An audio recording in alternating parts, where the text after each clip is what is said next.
Happy new year बच्चों, मेरी तरफ से आपको एंड आपकी फैमिली को इस न्यू ईयर पे आज पहले ही दिन पे बच्चों हम अकाउंट्स के PYQ सॉल्व करने वाले हैं। सबसे फर्स्ट चैप्टर जो हम स्टार्ट करेंगे वो हमारा अकाउंटिंग रेशोज का होने वाला है। बच्चों इस चैप्टर के नाम पे मार्केट में बहुत हवा है, बहुत डर है, ज़्यादा इसके न्यूमेरिकल्स है, ज़्यादा इसके है ना कॉन्सेप्ट हैं। लोगों को डर लगता है क्या वेरिएशन आएगा, किस टाइप का क्वेश्चन बनेगा, हम सॉल्व कर पाएंगे या नहीं कर पाएंगे बच्चों। इसलिए हम प्रीवियस ईयर क्वेश्चंस करने वाले हैं अकाउंटिंग रेशोज चैप्टर के करीबन बच्चों 20-30 पेपर्स को इवैल्यूएट करने के बाद मुझे ये पता चला है कि जो प्रीवियस ईयर क्वेश्चंस है ना अकाउंटिंग रेशोज में, उनका 50-50 रेशो है। 50% उसमें MCQ है, 50% आपके क्वेश्चंस आ जाते हैं। कभी भी क्वेश्चन पेपर आप देखोगे तो उसमें एक पैटर्न फॉलो किया जा रहा है कि जिसमें जो MCQs हैं वो 2-3 MCQ आपको दे देगा एंड फिर जो 3 नंबर के क्वेश्चंस होते हैं या 4 नंबर के क्वेश्चंस होते हैं उसमें आपको कोई भी एक रेशो को सॉल्व करने के लिए बोल देगा। तो बच्चों हम शॉर्ट फॉर्मेट, लॉन्ग फॉर्मेट, बड़े छोटे MCQ सब कुछ इस वीडियो के अंदर करने वाले हैं। बच्चों इस फुल वीडियो के अंदर हम पूरा चैप्टर कवर नहीं करेंगे, लेकिन हम इसको 2 से 3 पार्ट के अंदर, 3 से 4 पार्ट के अंदर हम PYQs को करने वाले हैं। बच्चों इसके अंदर आपके सैंपल पेपर इंक्लूड है 2019-20 ईयर से लेकर 2025-26 ईयर के सैंपल पेपर से, जिसमें करंट ईयर का सैंपल पेपर भी इंक्लूडेड होने वाला है। बोर्ड पेपर्स 19-20 वाला 2024 एंड 25 तक हमने बोर्ड पेपर्स इसमें इंक्लूड करे हैं बच्चों। दिल्ली का एंड आउटसाइड दिल्ली इसमें सेट्स होने वाले हैं एंड आपके सारे टाइप्स के क्वेश्चंस एंड वेरिएशंस इस PYQ सीरीज में होने वाली है। तो बच्चों हम जल्दी से PYQs को सॉल्व करना चालू करते हैं। हम व्हाइट बोर्ड पे नहीं कर रहे होंगे, हम उसको स्क्रीन पर सॉल्व कर रहे होंगे। और बच्चों अगर आपको PDF चाहिए तो आप मुझे कमेंट कर सकते हैं। तो जल्दी से चलते हैं हम स्क्रीन के ऊपर एंड सॉल्व करते हैं प्रीवियस ईयर क्वेश्चंस को। बच्चों कैसे हैं आप सब लोग? जल्दी से हम पार्ट 1 को स्टार्ट करते हैं। बच्चों ये अकाउंटिंग रेशोज है, रेशो एनालिसिस वाला चैप्टर नहीं है, ये अकाउंटिंग रेशोज वाला चैप्टर है। ठीक है, क्वेश्चन नंबर फर्स्ट मैंने बच्चों ये आंसर्स यहाँ पे छुपा दिए हैं, इसको आप कंसिडर मत करना क्योंकि ये भी थोड़ी रॉ शीट है। अगर आपको ये आपको चाहिए तो आप मुझे कमेंट कर सकते हैं, मैं आपको ये फॉरवर्ड कर दूंगा। जल्दी से हम देख लेते हैं।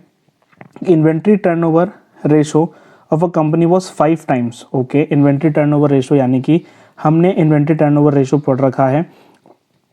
इन्वेंट्री टर्नओवर रेशो यानी कि COGS अपॉन एवरेज इन्वेंट्री। ठीक है, 5 टाइम्स है। ठीक है, 5 टाइम्स है तो यहाँ पे लिख दो 5 टाइम्स। ठीक है, रेवेन्यू फ्रॉम ऑपरेशन से 5 लाख एंड ग्रॉस प्रॉफिट है 25%। ठीक है, ऑन कॉस्ट बच्चों एक चीज़ हमेशा याद रखना कि जब भी आपको ग्रॉस प्रॉफिट आपको ऑन कॉस्ट दे रहा है 1/4 है, तो ये तो ऑन कॉस्ट है। अगर इसको आप ऑन सेल निकालोगे तो डिनोमिनेटर में एक ऐड कर देना, ये तो हो गया GP ऑन कॉस्ट, ये हो गया GP ऑन सेल। ठीक है, क्योंकि यहाँ पे रेवेन्यू फ्रॉम ऑपरेशन हमको गिवन है इसलिए हम यहाँ पे GP ऑन सेल्स निकालेंगे। अब GP ऑन सेल्स आप निकालो 1/5, तो जो ग्रॉस प्रॉफिट है वो आपका 1 लाख रुपीज़ आ जाता है, 1 लाख आ जाता है। अगर आप 5 लाख में से 1 लाख माइनस कर दोगे तो आपका COGS आ जाएगा। तो जो आपका जो COGS है वो आ जाएगा कितना? आपका COGS आ जाएगा 4 लाख रुपीज़, आपका COGS आ जाएगा। अब आपको यहाँ पे क्या करना है, यहाँ पे आपको ओपनिंग इन्वेंट्री निकालनी है। देखो ओपनिंग इन्वेंट्री कैसे निकालेंगे, जल्दी से देखो। ओपनिंग इन्वेंट्री निकालने के लिए हमको यहाँ पे देखो क्या करना पड़ेगा। ओपनिंग इन्वेंट्री को X मान लेते हैं एंड क्लोजिंग इन्वेंट्री को लिख देते हैं। यहाँ पे क्लोजिंग इन्वेंट्री है यहाँ पे 60,000, जल्दी से लिख देते हैं 60,000। यहाँ पे क्या हो जाती है, क्लोजिंग इन्वेंट्री हो जाती है एंड अपॉन 2 हम कर देते हैं। ठीक है बच्चों, तो अब इस इक्वेशन को देखो, इसको क्रॉस मल्टीप्लाई कर देना है आपको। ठीक है, क्रॉस मल्टीप्लाई करने से अच्छा है कि आप क्या कर सकते हो, देखो जल्दी से देखो आप क्या कर सकते हो। आप यहाँ पे 4 लाख को 5 से डिवाइड कर दोगे तो आपका आंसर आ जाएगा, यहाँ पे आपका आंसर आ जाएगा 80,000। ठीक है, 80,000 आंसर आ जाएगा। 80,000 मल्टीप्लाई बाय 2 हो जाता है 1,60,000 एंड 1,60,000 को आप इक्वेट कर दो X + 60,000 से। ठीक है, तो आपका जो एक्स है वो कितना आ जाएगा, 1 लाख रुपीज़ आपका अमाउंट आ जाएगा। तो बच्चों जो ऑप्शन करेक्ट है वो हमारा सी ऑप्शन यहाँ पे करेक्ट आ जाता है, 1 लाख रुपीज़। बच्चों मैं होप करता हूँ कि आपको 7/7 समझ में भी आ रहा होगा। बच्चों मैं इसलिए जल्दी बोल रहा हूँ क्योंकि हमारे पास क्वेश्चंस बहुत ज़्यादा हैं एंड हमारे पास टाइम की थोड़ी सी कमी है, इसलिए बच्चों आपको समझते हुए चलना है। जल्दी से हम असर्शन रीजन पढ़ लेते हैं। असर्शन है gross profit ratio is always higher than net profit ratio. बिल्कुल बच्चों, ग्रॉस प्रॉफिट रेशियो हम ट्रेडिंग इन P&L, जो ट्रेडिंग अकाउंट हम बनाते हैं उसके अंदर हम ग्रॉस प्रॉफिट निकालते हैं, लेकिन जो नेट प्रॉफिट निकलता है वो हमारा P&L अकाउंट के सारे खर्चे एंड इनकम को सब्ट्रैक्ट एंड ऐड करने के बाद निकलता है। तो जो ग्रॉस प्रॉफिट है वो हमेशा ज़्यादा रहता है, नेट प्रॉफिट है वो कम रहता है। ठीक है बच्चों, to calculate net profit indirect expenses are subtracted from gross profit and indirect incomes are added to the gross profit. बच्चों ये तो आपने क्लास 11th में पढ़ लिया था। ए ऑप्शन इसका मोस्ट सूटेबल ऑप्शन है। देखो बच्चों आंसर भी इसका ए ही गिवन है। जल्दी से हम देख लेते हैं क्वेश्चन नंबर 3। क्वेश्चन नंबर 3 बच्चों ये आपका थोड़ा सा लेंथी क्वेश्चन है, जल्दी से हम देखते हैं। बच्चों इसमें लिख रखा है कि जो आपका क्विक रेशो है ये इंक्रीज एंड डिक्रीज वाले क्वेश्चंस हैं। ये एक वेरिएशन ऑफ क्वेश्चन है बच्चों जिसमें इंक्रीज एंड डिक्रीज पूछा जाता है। देखो इंक्रीज एंड डिक्रीज वाले क्वेश्चंस को आपको कैसे सॉल्व करना है मैं आपको बहुत अच्छा एक ट्रिक बता देता हूँ। देखो यहाँ पे क्विक रेशो के बारे में बोल रखा है। क्विक रेशो में हमको पता है कि हमारे यहाँ पे क्विक एसेट्स आते हैं, quick assets upon current liability आती है। ठीक है बच्चों, इतना हमको पता है।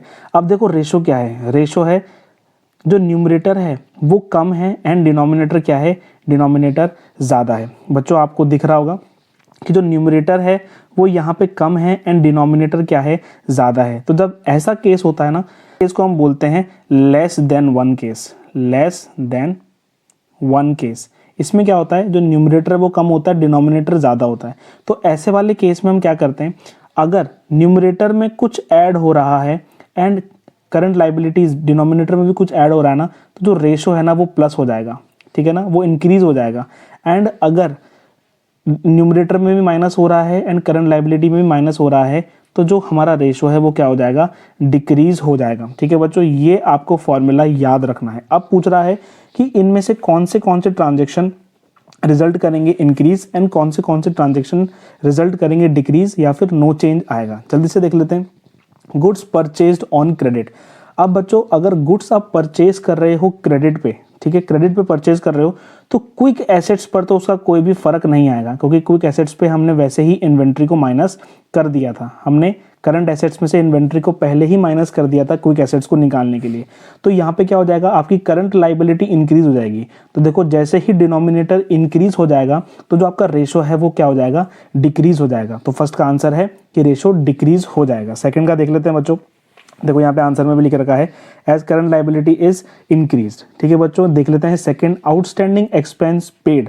आपने आउटस्टैंडिंग एक्सपेंस को पे कर दिया है। ठीक है बच्चों, आउटस्टैंडिंग एक्सपेंस को पे कर दिया है, यानी कि जो आपका जो क्विक एसेट्स हैं वो भी आपके कम हो जाएंगे एंड जो आपकी करंट लाइबिलिटी है वो भी आपकी कम हो जाएगी। अगर दोनों कम हो जाएंगे तो रेशो क्या हो जाएगा, रेशो डिक्रीज हो जाएगा। देखो बच्चों यहीं पे लिख रखा है decrease in the ratio current assets and current liabilities both has reduced. Reduce की स्पेलिंग सही कर लेना।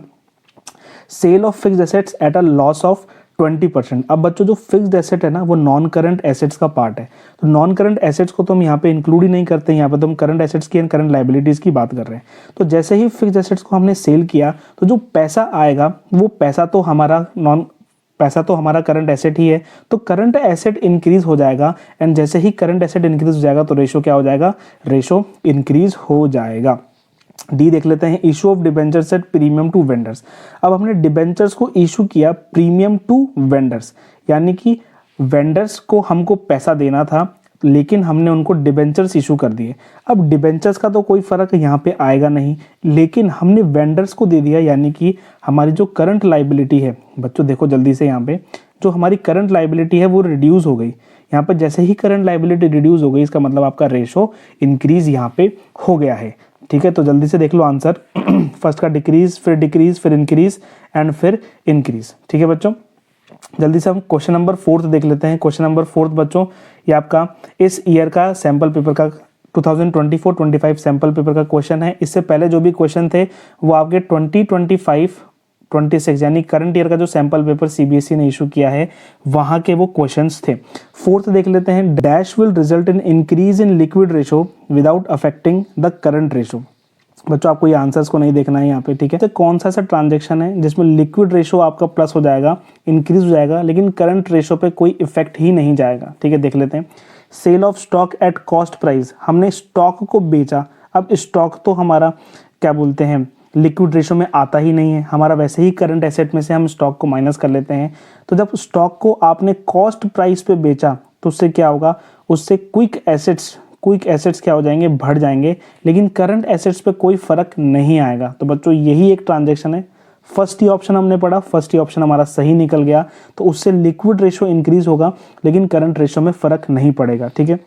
यहाँ पे देखो बच्चों, यहाँ पे करंट रेशो क्या हो जाएगा, यहाँ पे जो करंट एसेट्स है कोई क्या, ठीक है। इन सब ट्रांजेक्शन से भी बच्चों करंट एसेट्स को फर्क पड़ेगा, लेकिन इस ट्रांजेक्शन से जो फर्स्ट ट्रांजेक्शन है इससे करंट एसेट्स को फर्क नहीं पड़ेगा, लेकिन फिर भी लिक्विड रेशो बढ़ जाएगा। क्वेश्चन नंबर 5 देखते हैं। बच्चों अगर आपको ये वीडियो अच्छी लग रही है एंड आप अपने एमसीक्यूज की प्रैक्टिस कर रहे हैं तो जल्दी से इस वीडियो को लाइक कर देना, कमेंट करके जरूर बताना अगर आपको कोई भी क्वेश्चन कॉन्सेप्ट समझ में नहीं आ रहा हो तो। अगर आप सारे कॉन्सेप्ट मुझसे पढ़ना चाहते हैं एंड एक कंप्लीट अंडरस्टैंडिंग डेवलप करना चाहते हैं क्लास 12th के लिए, तो आप इस स्क्रीन पर दिए गए नंबर पर मुझे मैसेज कर सकते हैं या फिर वीडियो के नीचे कमेंट कर सकते हैं। तो जल्दी से हम आगे बढ़ते हैं हमारे एमसीक्यूज में। Dash is included in current assets while preparing balance sheet as per revised schedule 3 but excluded from current assets while calculating current ratio. ठीक है बच्चों, जब हम करंट रेशो को निकालते हैं ना बच्चों, तब हम करंट एसेट्स में से इन्वेंट्री नहीं लेकिन जो लूज टूल्स होते हैं उसको हम माइनस कर देते हैं, क्योंकि जो लूज टूल्स हैं कैपिटल फिक्स कैपिटल का पार्ट नहीं होते, क्योंकि इनका जो अमाउंट है वो बहुत छोटा होता है और जो ये इनकी यूजिबिलिटी है वो over the period of time नहीं होती है। इसलिए करंट एसेट्स को हम बैलेंस शीट जब बनाते हैं उसके अंदर तो इंक्लूड करते हैं लूज टूल्स को, लेकिन जब हम कैलकुलेट करते हैं करंट रेशो या क्विक रेशो तो हम लूज टूल्स को सब्ट्रैक्ट कर देते हैं। ठीक है बच्चों, जल्दी से हम क्वेश्चन नंबर 6 देखते हैं। Debt to equity ratio of Dhamaka limited 3.1, debt to equity ratio यानी कि debt upon equity which of the following will result in decrease in the ratio. इनमें से कौन सा ट्रांजेक्शन ऐसा है जिससे जो रेशो है वो डिक्रीज हो जाएगा। इंक्रीज नहीं बताना है हमको, डिक्रीज बताना है। जल्दी से देख लेते हैं। Issue of debentures for cash, issue of debentures यानी कि हमारा डेट इंक्रीज हो गया है लेकिन हमारी इक्विटी पे कोई फर्क नहीं पड़ा है। इससे क्या होगा, इससे रेशो इंक्रीज होगा, तो ये तो ऑप्शन गलत है। ठीक है। Issue of debentures of 3 lakh to vendors from whom machinery was purchased. ठीक है, तो हमने इशू ऑफ डिबेंचर दिया 3 लाख रुपीज का to vendor from machinery purchase हमने करी, उसके बदले हमने डिबेंचर्स दे दिया। ठीक है, तो यहाँ पे हमारा डिबेंचर्स तो बढ़ेगा एंड फिक्स्ड एसेट्स भी बढ़ेगी, तो ये बच्चों ये भी ऑप्शन नहीं है, क्योंकि इससे जो हमारा डेट टू इक्विटी रेशो है वो इंक्रीज हो रहा है। ठीक है। Goods purchased on credit of 1 lakh rupees, goods purchased on credit. बच्चों गुड्स परचेज ऑन क्रेडिट ये हमारा करंट लाइबिलिटी का पार्ट है ना, ये हमारा कोई भी लॉन्ग टर्म डेट का पार्ट नहीं है। 8th डी देखते हैं। Issue of equity share of 2 lakh. हाँ बच्चों ये बिल्कुल करेक्ट ऑप्शन लग रहा है, क्योंकि जैसे ही हम इक्विटी शेयर्स को बढ़ा देंगे तो जो हमारा रेशो है वो डिक्रीज हो जाएगा। तो करेक्ट ऑप्शन है आपका डी। जल्दी से हम चेक कर लेते हैं, डी आपका बिल्कुल करेक्ट ऑप्शन यहाँ पे आ रहा है। क्वेश्चन नंबर 7 देख लेते हैं। बच्चों ये जो क्वेश्चन है ये आपका चैप्टर नंबर 1 का पार्ट है, तो इसको आप बाद में रखना, लेकिन फिर मैं बता दूं इसका आंसर है पोस्टुलेट्स, है ना। पोस्टुलेट्स बच्चों एक बेसिक अकाउंटिंग अजम्पशंस होते हैं, जिसके बेसिस पे हम अकाउंटिंग परफॉर्म करते हैं। ठीक है, तो उस बेसिक अजम्पशंस पर हम फाइनेंशियल स्टेटमेंट्स बनाते हैं। क्वेश्चन नंबर 8 देख लेते हैं। Which one of the following is correct, हमको कौन जो करेक्ट है उसको सेलेक्ट करना है। ठीक है।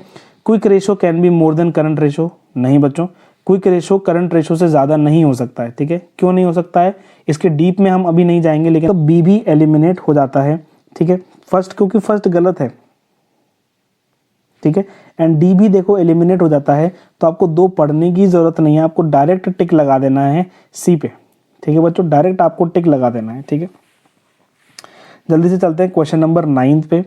देखते हैं बच्चों हम कितने क्वेश्चन सॉल्व कर पाएंगे, जल्दी से हमको देखना है बच्चों। ये आपका बहुत इंपॉर्टेंट क्वेश्चन होने वाला है, क्योंकि यहाँ पे टैक्स रेट के बारे में लिख रखा है। आपके सैम्पल पेपर 2022-23 का ये क्वेश्चन है। From the following calculate interest coverage ratio.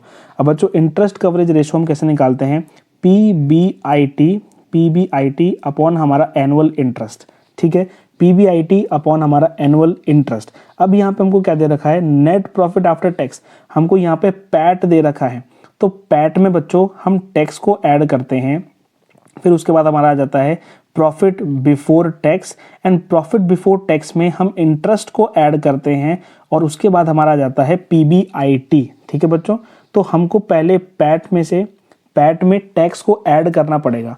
अब यहाँ पे तो बोल रखा है टैक्स 40% ऑलरेडी लग चुका है, ठीक है, तो यहाँ पे जो इसका ट्रीटमेंट होता है वो ऐसा होता है 12 लाख मल्टीप्लाई बाय 40/60। बच्चों ये ट्रीटमेंट अगर आपको लॉजिक इसका पता लगाना है तो आप कमेंट मुझे ज़रूर कर सकते हैं, जिससे मैं आपको इसका लॉजिक एक्सप्लेन कर दूंगा। बच्चों अगर लॉजिक में सबका एक्सप्लेन करूंगा तो ये वीडियो आपके लिए बहुत ज़्यादा लंबी हो जाएगी, इसलिए अभी हम फोकस कर रहे हैं कि MCQs को हमको सॉल्व करना है, एंड जो भी लॉजिकल एक्सप्लेनेशन है वो आप मुझे कॉमेंट में पूछ सकते हैं, मैं कॉमेंट में आपको बहुत अच्छी तरीके से एक्सप्लेन कर दूंगा। ठीक है बच्चों, तो जो टोटल है वो आपका यहाँ पे हो जाएगा 8 लाख रुपीज़।